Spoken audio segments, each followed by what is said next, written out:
I'm Pat Mayo with your DraftKings preview for the Masters Millionaire Maker.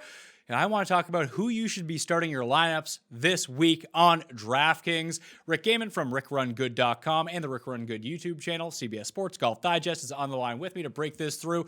Rick, when we're thinking about the very top of the DraftKings pricing, obviously Dustin is the most expensive. How do you want to start your teams? Because if you start with Dustin, you can still have another high-priced guy because pricing is very, very soft.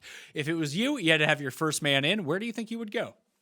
Yeah, I'm willing to start a little bit lower, take a discount down to Bryson D Chambeau at $10,800. What we saw him try to do to Augusta National in November is something that I don't think he's going to try again. He has really changed his setup with the driver that still allows him to be incredibly long off the tee, but in much more control of where his ball is actually going. We saw it pay off with his victory at the Arnold Palmer Invitational and his third place finish at the Players Championship. So I think this April version of the Masters with a dialed back Bryson sets up much better than it did back in November. The two players I have rated out as the best in this field heading into this year's edition of Augusta are Jon Rahm and Justin Thomas. I have Justin Thomas projected to be one of the three highest owned players in the Millionaire Maker, and that's going to be enough for me to start my teams with Jon Rahm. Instead, you get a slight ownership discount, and with all things being equal for them, that's why I like Jon Rahm. Obviously, he just had his first child, but he's not going to be skipping the Masters at this point.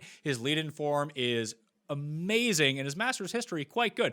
And you can make all the similar cases for Justin Thomas as well. But I think between them, if you want to use both of them to start your teams, it might get a little bit trickier down the list, but Rahm for me to start, and then my second man in is going to be Webb Simpson at $9,000. Firm and fast is what we're hearing out of Augusta National. Give me the guy who can kind of drive it okay, but the irons, the short game, and the putting are all immaculate. 3 top 20s the past 3 years at Augusta National, 2 top 10s the last 2 years at Augusta National. Top 10 player in the world. I feel like he is getting a little bit overlooked here. The form isn't quite where I want it to be, but I think it's good enough for him to be in contention to win a green jacket, especially if conditions play far more difficult now than they did in November. I'm going to guess it's going to be Jordan Spieth for you, Rick.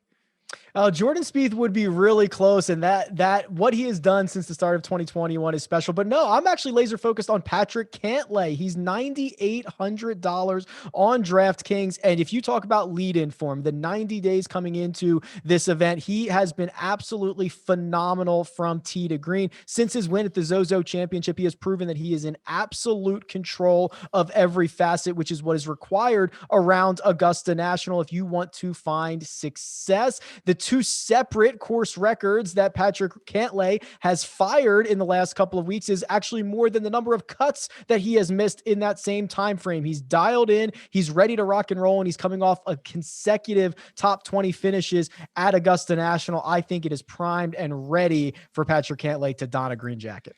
That is it for Rick and I. For more Masters coverage, stick on the DraftKings YouTube channel or head on over to the Mayo Media Network YouTube channel or the Rick Run Good YouTube channel. More from us throughout the week. We'll see you next time.